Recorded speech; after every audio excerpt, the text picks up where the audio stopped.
மனிதனாக பிறந்த ஒவ்வொருவனும் அள்ளி அள்ளி பருக வேண்டிய அமிர்தமடாது. ஸோ ஜீப்ரா ஸ்டோரி நான் உங்களுக்கு சொல்லணும். இதே தான் ப்ரொடியூசர்கிட்டையும் நான் சொன்னேன். இந்த பிச்சு தான் நான் ஃபர்ஸ்ட் ப்ரொடியூசர்கிட்ட கொடுக்குறேன். ஒரு காட்டில் ஒரு ராஜா, அதாவது ஒரு சிங்கம், ஒரு பெரிய ராஜா, பயங்கர ஆக்ரோஷமான மூர்க்கமான ஒரு சிங்கம் வாழ்ந்துகிட்டு இருக்கு. அதுக்கு ஒரு ஃபேமிலி இருக்கு, ஒரு ஒய்ஃபு, குழந்தை அப்படின்னு அந்த அந்த காட்டையே நடுங்க வச்சுக்கிட்டு அது வாழ்ந்துகிட்டு இருக்கு. திடீர்னு ஒய்ஃப் இறந்ததுக்கு அப்புறம் அதுக்கு ஒரு பெரிய பொறுப்பு வருது. அதோட குட்டி சிங்கக்குட்டி அது பார்த்துக்கணும் அப்படின்னு. இவ்வளோ பவர் இருந்துட்டு இப்படிலாம் இருந்தால் நிறைய பிரச்சனை வருது, குழந்தைய பார்த்துக்கணும்னு முடிவு எடுத்துட்டு அந்த ராஜா கிட்ட இருந்த கிரீடத்தை கழட்டி வச்சுட்டு வேற யாரோ பார்த்துக்கோங்கன்னு சொல்லி கொடுத்துட்டு அந்த காட்டை விட்டு அந்த குழந்தைய தூக்கிட்டு வேற ஒரு பெரிய ஜங்கிளுக்கு வந்துருச்சு. அந்த ஜங்கிளுக்கு வந்ததுக்கு அப்புறம் தான் தெரியுது அந்த ஜங்கிள் ஒரு டிராகன் ஆண்டுகிட்டு இருக்குன்னு. ஸோ இப்போ என்னன்னா, இதுவும் பவர்ஃபுல் சிங்கம், ஆனால் டிராகன் வந்து ரொம்ப பவர்ஃபுல்லாக இருக்குது. சரி, அந்த டிராகனை பார்க்கணுன்னு இந்த சிங்கம் ஆசைப்படுது. சரி, அதுக்கு மீட்டிங் அரேஞ்ச் பண்ணணும்னா நடுவில் ஒரு நரி இருந்துக்கிட்டு அதுக்கு மீட்டிங் அரேஞ்ச் பண்ணால் அந்த டிராகனுக்கு என்ன பிடிச்சிருக்கோ அதை இந்த சிங்கம் பண்ணி கொடுத்ததுன்னா அந்த மீட்டிங் நடந்துடும் அப்படின்றது தான் அந்த நரி சொல்லுது. என்ன வேணும்னா அந்த டிராகனுக்கு ரொம்ப நாளாக ஒரு புறா கறி சாப்பிட்ணுன்னு ஆசை அப்படின்னு சொல்லுது. ஸோ இந்த சிங்கம் வந்து சரி அந்த புறா கறியை நான் எடுத்துகிட்டு வரேன்னு சொல்லிட்டு போய் அந்த புறாக்கு கறியை பிடிக்கிறதுக்கு செட் பண்ணும்போது ஒரு முயல் வந்து நடுவில் வந்து கெடுத்துட்டு போயிடுச்சு. இதனால அந்த சிங்கத்தோட மரியாதை எல்லாமே அந்த டிராகனுக்கு முன்னாடி அசிங்கமாக எல்லாமே விழுந்து போச்சு. இந்த சிங்கத்துக்கு பயங்கர கோவம், இப்போ நான் அந்த முயலை வேட்டையாடியே ஆவேன் அப்படின்னு. இப்போ வந்து முயலை இன்ட்ரடியூஸ் பண்ணால் முயலும் சாதாரண முயல் இல்லை, அது ஒரு சின்ன உலகத்துக்கு அதுதான் கிங்கு.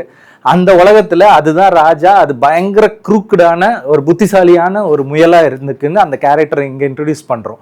ஸோ இப்போ இந்த சிங்கத்துக்கும் இந்த பலங்கொண்ட சிங்கத்துக்கும் புத்திசாலியான முயலுக்கும் நடக்கிற கதை தான் ஜீப்ரா அப்படின்னு நான் சொல்கிறேன். ஸோ இது என்னன்னா ஒரு ப்ரொடக்ஷன் ஹவுஸையும் சரி, இது என்னமோ இருக்குன்னு உங்களை உட்காரு இன்னொரு 1 மணி நேரம் நமக்கு டைம் கொடுப்பாங்க, அவ்வளோதான். அது வந்து நான் கதையை சொல்றதுக்கு.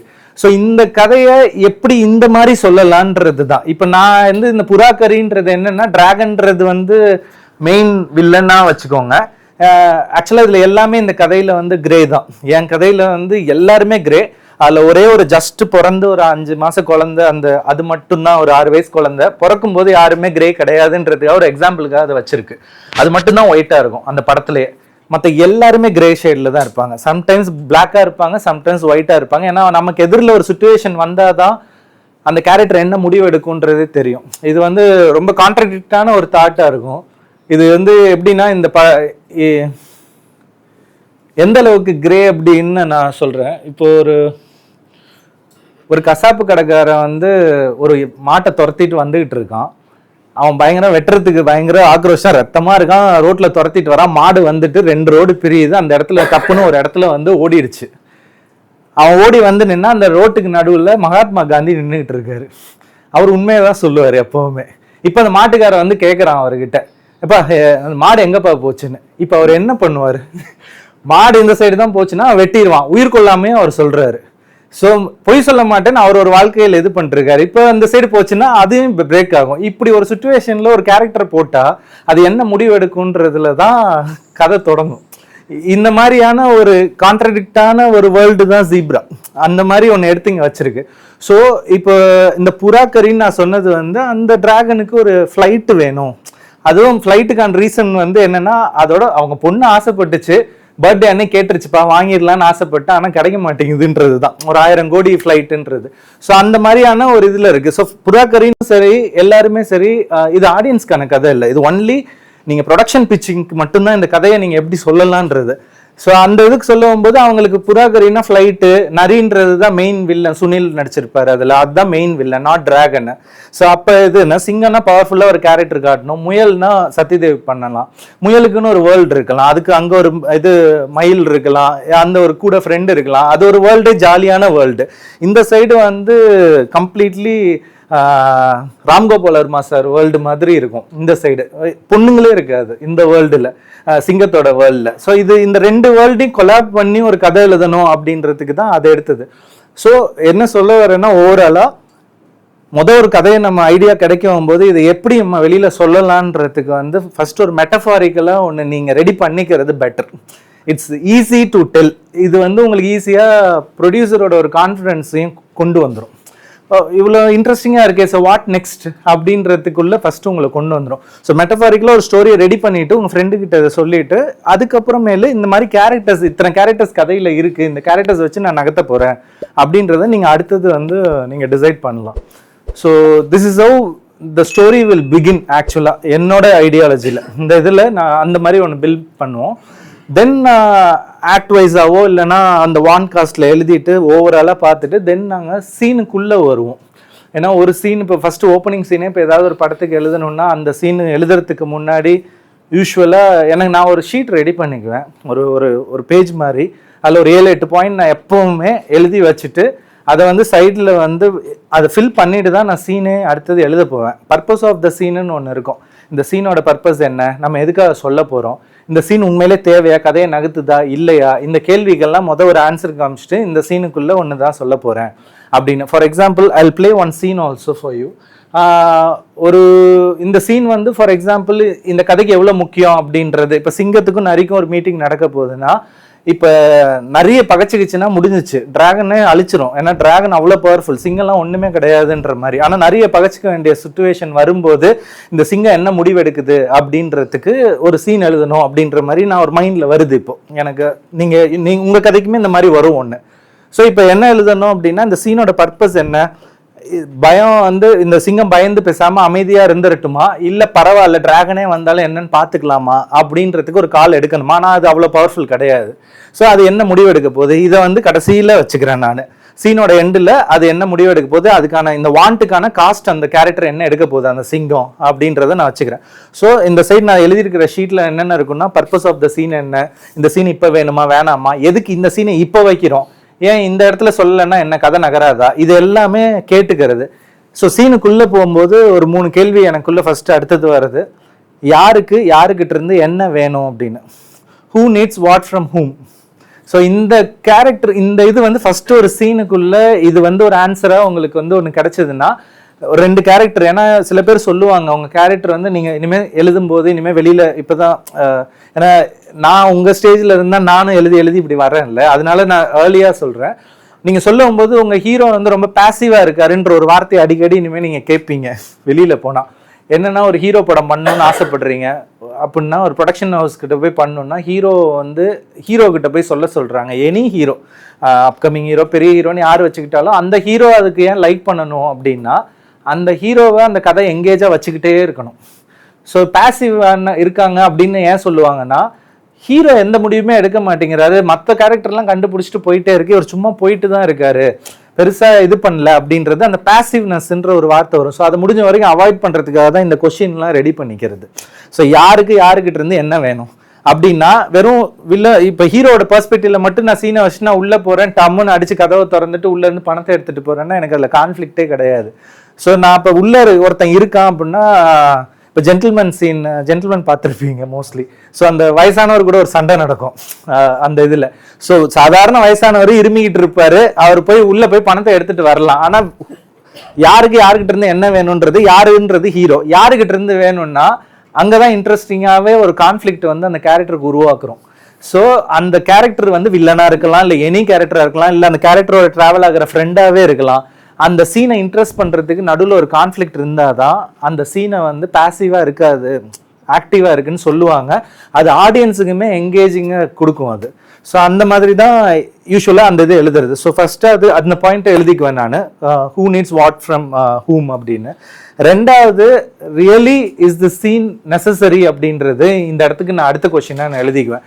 இந்த இடத்துல இந்த சீனை நான் சொல்லியே ஆகணுமா, இது எந்த விதத்தில் எனக்கு ஹெல்ப் பண்ணுது இந்த கதையை நகர்த்த அப்படின்னா, இல்லை அந்த கேரக்டர் வந்து அடுத்தது ஒரு ஃபன்னுக்காக தான் இருக்குது, இது ஒரு யோகி பாபு சார் காமெடி மாதிரி இல்லைன்னா ஒரு சந்தான சார் காமெடி மாதிரி தான் இது ஒன்று வருது அப்படின்னா அதை நான் லீஸ்ட்டில் ரெட் மார்க்கில் வச்சுக்குவேன். நாளைக்கு ஏதாவது பட்ஜெட்டில் தூக்கணும், இல்லை நான் டைம் கம்மி பண்ணணும்னா நான் அதை தான் மார்க் பண்ணி வைப்பேன். அது மேண்டேட்ரினா எழுதுறது தப்பு இல்லை, நான் அது நாட் அகெயின்ஸ்ட் இட்.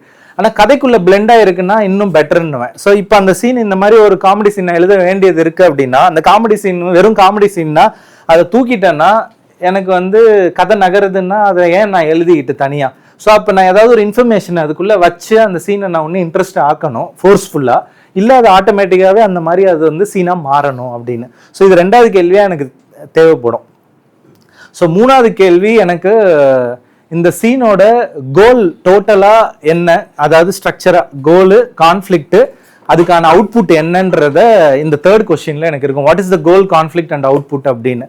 இது வந்து நான் ஏன் சீனை பத்தி நான் சொல்றேன் அப்படின்னா, ஒரு நல்ல சீன் வச்சு அதை வந்து பேசிங்ல நீங்க ஒன் காஸ்ட்ல செட் பண்ணிட்டீங்கன்னா அது ஒரு நல்ல படமா மாறிடும்ன்றது தான். ஏன்னா ஜீப்ரா ஏன் நான் சொல்றேன்னா, அது பாத்தீங்கன்னா அது பழைய சுந்தர் சி சார் படம் தான். ஒரு பணப்பெட்டியை வந்து மாறி மாறி சுத்தும் தெரியுமா, அது மாதிரி இது எல்லாருமே கேட்டிருப்போம். ஆனா it was telling in a fresh note, வேற ஒரு டேக்ல அது சொல்லியிருக்கு. அது படம் பார்க்கும்போது யூ வில் நோ அது வந்து கம்ப்ளீட்லி வேற மாதிரி டேக்ல, ஆனா அந்த பணத்தை பத்தி தான் சொல்லியிருக்குன்னு. ஸோ அப்ப கதை எதா இருந்தாலுமே சீன் வந்து கொஞ்சம் இன்ட்ரெஸ்டிங்கா நீங்க எழுத ஆரம்பிச்சிட்டிங்கனாலே, இன்னைக்கு சீன் எழுதுறது தான் கஷ்டம். ஆக்சுவலா ஸ்கிரீன் பிளே அடுத்தது ஃபார்ம் ஆயிடும், இந்த ஒன் காஸ்ட்ல ஃபார்ம் ஆயிடும். ஆனா சீன் வந்து ரொம்ப பழசா இருக்கு, பார்த்த மாதிரி இருக்கு, போர் அடிக்குது, இன்ஃபர்மேஷனா இல்லை, டென்சிட்டி இல்லை, நிறைய குறைகள் இருக்குல்ல. இன்னைக்கு சீன் எழுதுறதுதான் ஆள் இல்லை. பாக்யராஜ் மாதிரி இன்னைக்கு சீனை பிடிக்கிறதுக்கு ஆள் இல்லைன்றது காரணமே சீன் தான் பிரச்சனை. அதனால தான் நான் சீனை பத்தி கொஞ்சம் டீட்டெயிலாக சொல்றேன். ஸோ அது நீங்க எழுத ஆரம்பிச்சிட்டிங்கனாலே you will get a very good script அந்த இதுல. ஸோ இது ஒன்று. அடுத்து இந்த கோலு, கான்ஃப்ளிக்ட் இதை எழுதிடுவேன் நான்.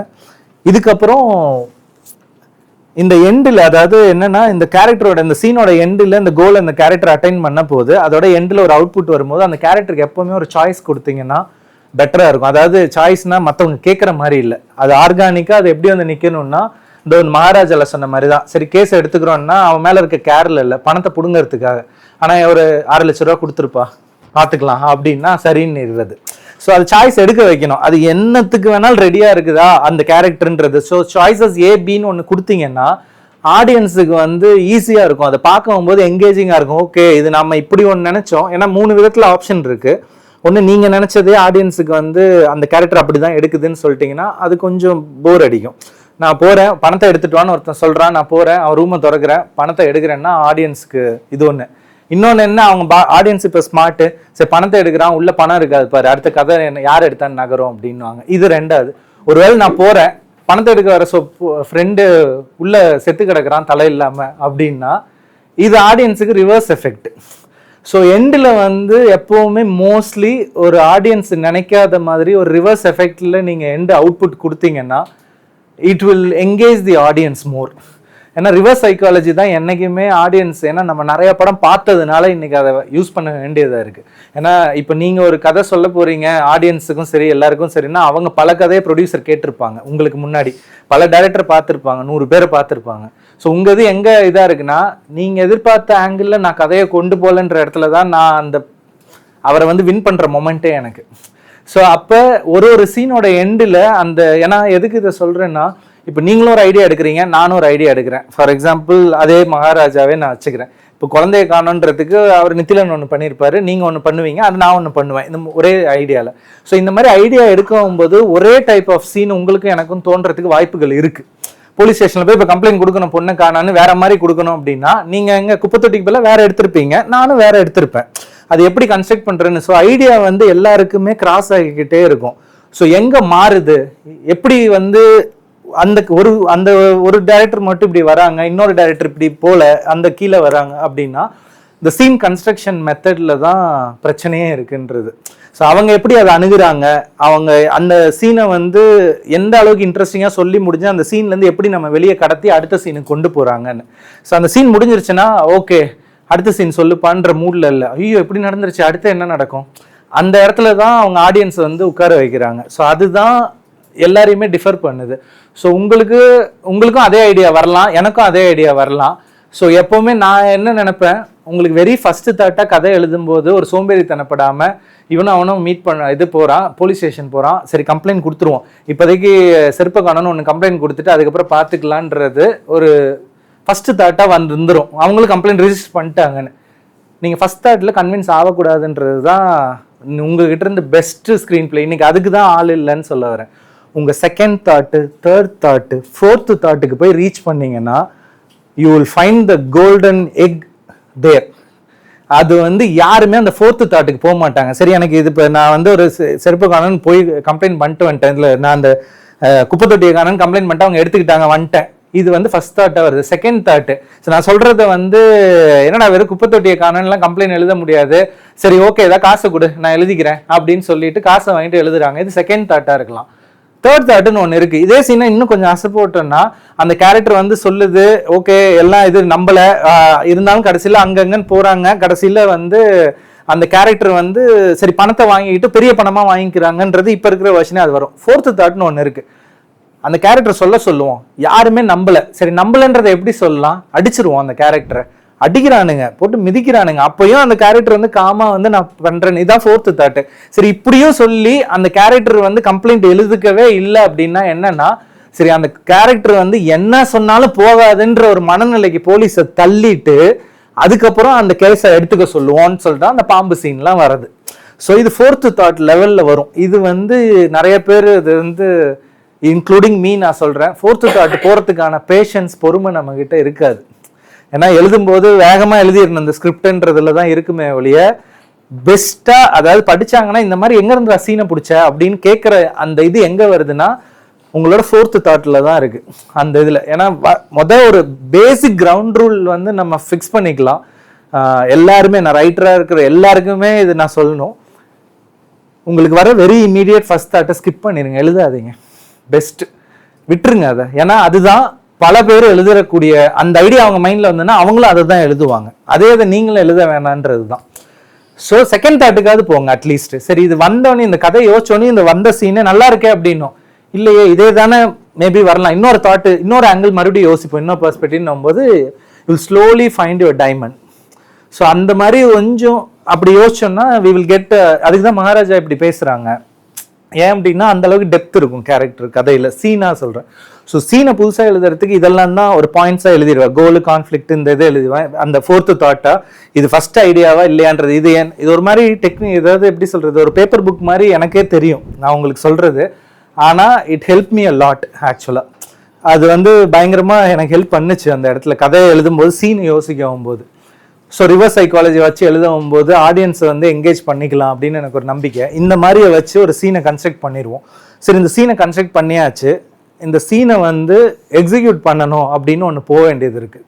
ஸோ இந்த சீனை எக்ஸிக்யூட் பண்ணும்போது அதுக்கான பிரேக் டவுன் வந்து ஐ ஹோப் உங்களுக்கு கவர் பண்ணியிருப்பாங்களா, சீன் பிரேக் டவுன். அதாவது எப்படின்னா ஷார்ட்ஸாக நீங்கள் யூஸ்வலாக பிரிப்பீங்க, என்ன மைண்டில் வரும், இந்த மாதிரி வச்சுக்கலாம் அந்த மாதிரி வச்சுக்கலான்னு.